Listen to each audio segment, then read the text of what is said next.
జోహార్ వైఎస్ఆర్, జోహార్ వైఎస్ఆర్. ఇది ఒక ప్రత్యేకమైనటువంటి కార్యక్రమం. ఈ మండలంలో ఉన్నటువంటి సామాన్యమైనటువంటి కార్యకర్తలు కాకుండా కార్యకర్తల్ని చైతన్యం చేసి రాబోయే రోజుల్లో వైఎస్ జగన్మోహన్ రెడ్డి గారిని ఒక బ్రహ్మాండమైనటువంటి మెజారిటీ తోటి మరోసారి ముఖ్యమంత్రి స్థానంలో కూర్చోబెట్టడానికి శిక్షణ పొందుతున్నటువంటి ఒక బ్రహ్మాండమైనటువంటి సైన్యం మీరంతా కూడా. మీరు తప్పకుండా ఏ ఆలోచనలతో మనం ఈ కార్యక్రమాన్ని ప్రారంభోత్సవం చేసుకున్నామో దాన్ని దిగ్విజయం చేయడానికి పార్టీకి అవసరమైనటువంటి జవజీవ సత్వాలు ఏర్పరచుకోవడానికి ఈ కార్యక్రమానికి విచ్చేసినటువంటి వేదిక వేదిక కింద ఉన్నటువంటి పెద్దలందరికీ పేరు పేరున హృదయపూర్వకమైనటువంటి ధన్యవాదాలు తెలియజేస్తున్నాను. గడిచిన 30 సంవత్సరాల నుంచి కూడా భీమిలి నియోజకవర్గం రాజకీయాలని దగ్గర నుంచి చూసే అవకాశం నాకు వచ్చింది. ఎందుకంటే విశాఖపట్నం ఆంధ్ర యూనివర్సిటీలో పొలిటికల్ సైన్స్ ప్రొఫెసర్గానే పనిచేశాను.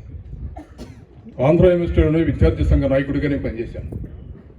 అందువల్ల దాదాపు 40 సంవత్సరాల నుంచి విశాఖపట్నం జిల్లా పరిసర ప్రాంతాల్లో ఉన్నటువంటి రాజకీయ పరిస్థితుల్ని గమనించే అవకాశం, అదృష్టం నాకు వచ్చింది. నాకు ప్రధానంగా భీమిలి నియోజకవర్గం గడిచిన 30-40 సంవత్సరాలలో ఏ నాయకత్వాన్ని నమ్ముకొని వారి మాటలు నమ్మి ఆ రాజకీయ పార్టీల యొక్క ఆలోచన విధానాన్ని నమ్మి ఇక్కడ శాసనసభ్యులుగా మంత్రులుగా మీరు తయారు చేశారో వారందరూ కూడా మిమ్మల్ని మోసం చేసి మీ ఓటును అపహాస్యం చేసి మీరిచ్చినటువంటి ఓటుకి గౌరవం లేకుండా, విలువ లేకుండా ఒక రకంగా నియోజకవర్గంలో ఉన్నటువంటి ప్రజానీకాన్ని, వాళ్ళని నమ్మి ఓటు వేసినటువంటి ప్రజానీకాన్ని అనాథులుగా మిగిల్చి పార్టీని వదిలి బయటికి వెళ్ళినటువంటి సందర్భాన్ని మనం చూస్తాం.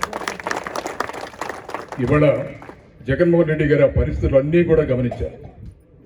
ఈ నియోజకవర్గానికి మంచి నాయకత్వం ఇవ్వాలి, రాబోయే 30 సంవత్సరాలు కూడా ఒక శక్తివంతమైనటువంటి బలమైనటువంటి నాయకుడిని ఈ నియోజకవర్గంలో ఇవ్వాలి, ప్రజలు అభిమానించే నాయకుడిని ఇవ్వాలి, ప్రజల కోసం పనిచేసే నాయకుడిని ఇవ్వాలి, ప్రజా సమస్యలు పనిచేయడానికి చిత్తశుద్ధితో పనిచేసే నాయకుడిని ఇవ్వాలన్న ఉద్దేశంతో గౌరవనీయులు చినసీని గారిని మీకు ఇవ్వడం జరిగింది. ఆయన శక్తి సామర్థ్యాల గురించి ప్రత్యేకంగా చెప్పనక్కర్లా. గడిచిన 20-30 సంవత్సరాల నుంచి మీరే ప్రత్యక్షంగా చూస్తున్నారు. అటు విశాఖపట్నం జిల్లా, ఇటు విజయనగరం జిల్లా, 2 జిల్లాలలో కూడా వారు ప్రజా సమస్యల కోసం పోరాటం చేసే పరిస్థితిని మీరు గమనిస్తూనే ఉన్నారు. అందువల్ల ఇవాళ ఈ నియోజకవర్గానికి ఒక బ్రహ్మాండమైనటువంటి ఆలోచన కలిగినటువంటి నాయకత్వం మీకు అందుతుంది. ఇవాళ ఆ ఘనత మనందరి నాయకుడు వైఎస్ జగన్మోహన్ రెడ్డి గారిదని నేను సగర్వంగా మీకు చెప్తాను. ఇవాళ ఈ కార్యక్రమానికి సంబంధించినటువంటి ప్రధానమైనటువంటి అంశం రాష్ట్రంలో వైఎస్ఆర్ కాంగ్రెస్ పార్టీని బలోపేతం చేయటం.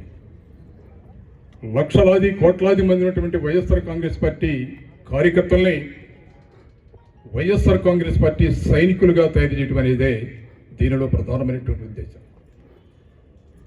దాదాపు పార్టీ ఏర్పడిన 15 సంవత్సరాలు పైచిలకు మనకు వచ్చింది. ఇవాళ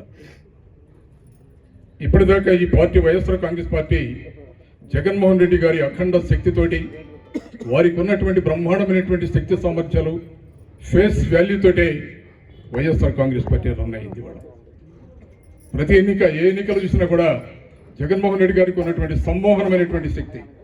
ఆయన ఇవాళ బయటకు వస్తే లక్షలాది మంది ప్రజలు ఆయన అడుగులో అడుగు వేసి ముందుకెళ్ళడానికి సిద్ధంగా ఉన్నారు. ఇవాళ అదంతా కూడా ఆయనకు ఉన్నటువంటి సమ్మోహన శక్తి. అది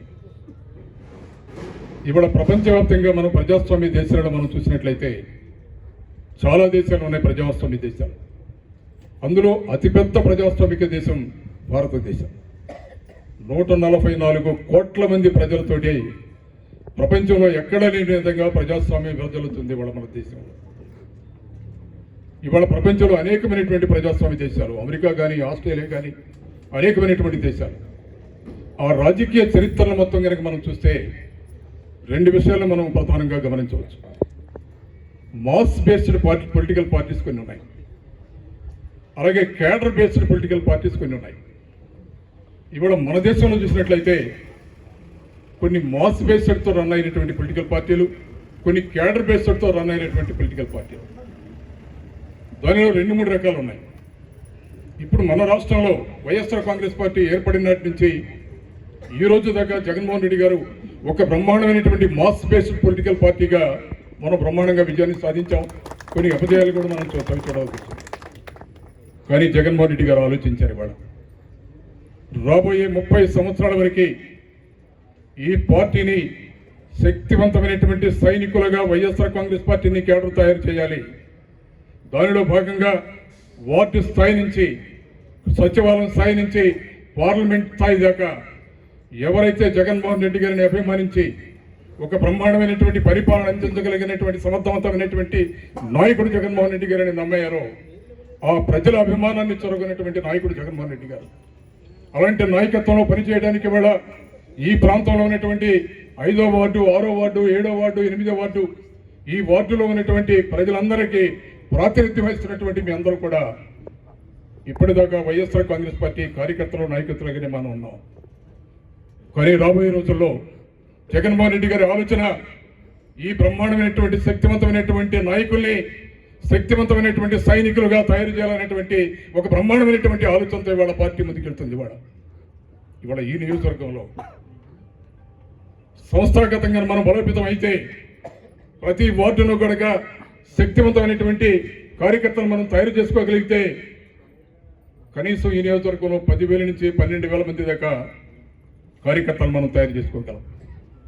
వార్డు స్థాయి నుంచి నియోజకవర్గం స్థాయి కాక జిల్లా స్థాయి దాకా ఒక బ్రహ్మాండమైనటువంటి నాయకత్వాన్ని మనం తయారు చేసుకోగలం.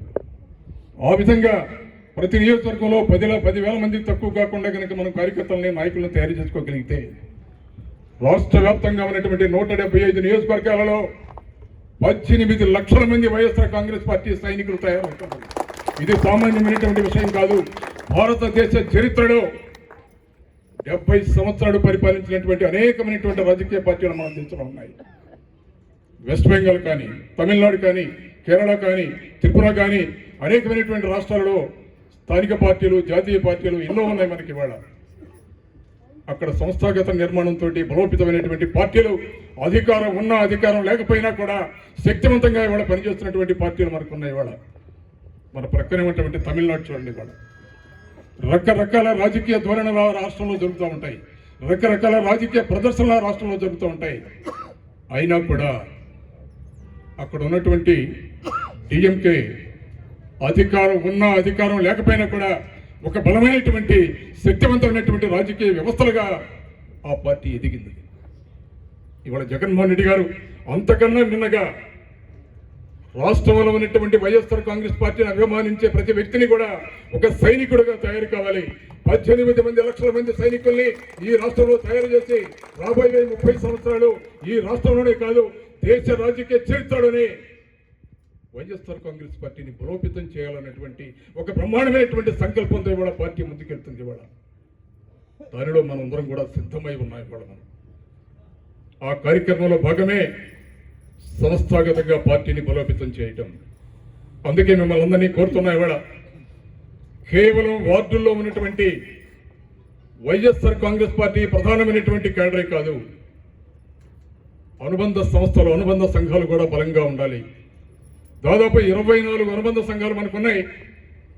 మహిళ కానీ, విద్యార్థి కానీ, ఉద్యోగస్తులు కానీ, కార్మికులు కానీ, శ్రామికులు కానీ, వివిధ రకాలైనటువంటి కుల వృత్తులు చేసుకున్నటువంటి వ్యక్తులు కానీ అన్ని సంస్థలు కూడా బలోపేతం కావాలి. ఈ సంస్థలన్నీ బలోపేతం అయితే ఈ నియోజకవర్గంలో 10,000 మంది సైనికులు రేపు ఎన్నిప్పుడు ఏ ఎన్నిక జరిగినా జనసేన గారిని శాసనసభ్యులుగా ఈ స్థానంలో కూర్చోబెట్టి రాబోయే 30 సంవత్సరాలు కూడా మీకు నాయకత్వం ఇచ్చే అవకాశాన్ని జగన్మోహన్ రెడ్డి గారు ఇస్తున్నారు. అందుకు ఇక్కడికి విచ్చేసినటువంటి ప్రతి ఒక్కరు కూడా ఎంతో బాధ్యతతో వ్యవహరించి ఈ కార్యక్రమాల్ని జయప్రదం చేసుకోవాల్సినటువంటి అవసరం మనందరి మీద కూడా ఉంది. ఇవాళ రాష్ట్రంలో ఉన్నటువంటి పరిస్థితులను మనం గమనిస్తూనే ఉన్నాం. కూటమి ప్రభుత్వం అధికారంలోకి వచ్చిన తర్వాత ఎంత దుర్మార్గమైనటువంటి పరిపాలన జరుగుతుంది ఆలోచించవలసిందిగా మనం చేస్తున్నాం. మీకు 2 ఉదాహరణలు చెప్తా. మీకు జగన్మోహన్ రెడ్డి గారి పరిపాలన అద్భుతంగా ఉంది. ప్రాథమిక అవసరాలైనటువంటి విద్య, వైద్యం, వ్యవసాయం అన్నీ కూడా బ్రహ్మాండంగా ఉండాలనేటువంటి ఆలోచనతోటి ఈ దేశంలో ఏ రాజకీయ పార్టీ చేయలేనటువంటి అద్భుతమైనటువంటి కార్యక్రమాలు జగన్మోహన్ రెడ్డి గారు చేశారు ముఖ్యమంత్రి గారు. వాటన్నిటినీ తుంగలో తొక్కేవాడ మెడికల్ కాలేజీల సంగతి చూడండి మీరు. ఇవాళ ఈ నియోజకవర్గానికి సంబంధించి కూటమి ప్రభుత్వం మెడికల్ కాలేజీని ప్రైవేటీకరణ చేస్తుందంటే జగన్మోహన్ రెడ్డి గారి పిలుపుని మేరకు ఇవాళ భారీగా నిరసన కార్యక్రమంలో మీరు కూడా భాగస్వామ్యులు అయ్యారు. కోటి సంతకాల కార్యక్రమాలు ఈ నియోజకవర్గంలో కూడా పెద్ద స్థాయిలో ఇవాళ మీరు ఉద్యమాలను చేశారు. మీరు ఇవాళ అలాగే అనేకమైనటువంటి కార్యక్రమాలు, ఎన్నో ప్రజా వ్యతిరేక కార్యక్రమాలు చేస్తున్నటువంటి కూటమి ప్రభుత్వానికి బుద్ధి చెప్పడానికి ప్రధానంగా ఈ నియోజకవర్గంలో చంద్రశేఖర్ గారి నాయకత్వంలో బ్రహ్మాండమైనటువంటి ఉద్యమాన్ని రూపకల్పన చేసి ప్రభుత్వానికి వ్యతిరేకంగా అనేకమైనటువంటి కార్యక్రమాలు జయప్రదం చేశారు. ఈ నియోజకవర్గంలో రాబోయే 3 సంవత్సరాలు ఈ కూటమి ప్రభుత్వం చంద్రబాబు నాయుడు గారి నాయకత్వంలో అనేకమైనటువంటి ఘోరాలు, నేరాలు చేయడానికి సిద్ధంగా ఉంది. వాళ్ళ ప్రశ్నించే గొంతుని నలిపేయడానికి, మాట్లాడే గొంతుని చంపేయడానికి, మాట్లాడే ప్రశ్నించే కార్యకర్తలని చంపేయడానికి కూటమి ప్రభుత్వం సిద్ధంగా ఉంది. ఇవాళ నిన్న మొన్న జరిగినటువంటి సంఘటనలు చూడండి, ఎంత దురదృష్టమో చూడండి. ఇళ్ల మీద దాడులు చేయటం, కర్రలతోటి, బరిసెలతోటి ఇళ్లని ధ్వంసం చేయటం దుర్మార్గమైనటువంటి ఆలోచన. ప్రజాస్వామ్యంలో ఉన్నాము మనం. డాక్టర్ బిఆర్ అంబేద్కర్ గారు రచించినటువంటి రాజ్యాంగ వ్యవస్థలో నడుస్తున్నాము మనం, లేదా లోకేష్ గారు రచించినటువంటి రెడ్ బుక్ రాజ్యాంగంలో నడుస్తున్నాము మనం. ప్రజానీకాన్ని చైతన్యం చేయవలసినటువంటి సామాజిక బాధ్యత ఇవాళ మన అందరి మీద కూడా ఉంది. ఇవాళ అందుకే ముఖ్యమంత్రి జగన్మోహన్ రెడ్డి గారు ఒకే ఒక మాట్లాడారు. మన మాజీ ముఖ్యమంత్రి గారు కూటమి ప్రభుత్వం చేస్తున్నటువంటి అరాచకాలు, వైఎస్ఆర్ కాంగ్రెస్ కార్యకర్తల మీద చేస్తున్నటువంటి దౌర్జన్యాలు, వైఎస్ఆర్ కాంగ్రెస్ పార్టీ సోషల్ మీడియాల మీద చేస్తున్నటువంటి దౌర్జన్యాలు రాబోయే రోజుల్లో మనం అధికారంలోకి వస్తాం. ఎవరు ఆధారపడవలసిన పని లేదు. ఇవాళ భారతదేశంలో అంబేద్కర్ గారు రచించినటువంటి రాజ్యాంగం ఉంది. రాజ్యాంగ పరంగా రాబోయే రోజుల్లో 2.0 పరిస్థితిని చూస్తారు అని జగన్మోహన్ రెడ్డి గారు ధైర్యంగా ప్రకటించారు. అందువల్ల మిమ్మల్ని అందరినీ కోరుకునేది ఒకటే, ఈ కూటమి ప్రభుత్వం చేస్తున్నటువంటి కుటిల ప్రయత్నాలని రాబోయే రోజుల్లో సమర్థంగా ఎదుర్కోవడానికి ప్రతి కార్యకర్త సిద్ధం కావాలి. ఏదైతే జగన్మోహన్ రెడ్డి గారు ప్రతి నియోజకవర్గంలో 10,000 మంది సైన్యంతో రాష్ట్ర వ్యాప్తంగా 175 లక్షల మంది సైన్యంతో వైఎస్ఆర్ కాంగ్రెస్ పార్టీని తయారు చేయబోతున్నారో దానిలో మీరందరూ కూడా క్రియాశీల కార్యకర్తలుగా వార్డు స్థాయి నుంచి, సచివాలయం స్థాయి నుంచి, నియోజకవర్గ స్థాయిగా ప్రతి ఒక్కరు కూడా శక్తివంతమైనటువంటి సైనికులుగా తయారయ్యి ఈ కూటమి ప్రభుత్వాన్ని ఒకటి వేళతో పిగిలించడానికి, జగన్మోహన్ రెడ్డి గారిని మళ్లీ ముఖ్యమంత్రి చేయడానికి సిద్ధంగా ఉండాలని మమ్మల్ని అందరినీ కోరుకుంటూ మంచి అవకాశం ఇచ్చినటువంటి పెద్దలు చంద్రశేఖర్ గారికి హృదయపూర్వక ధన్యవాదాలు తెలియజేసుకుంటూ థ్యాంక్ యూ వెరీ మచ్.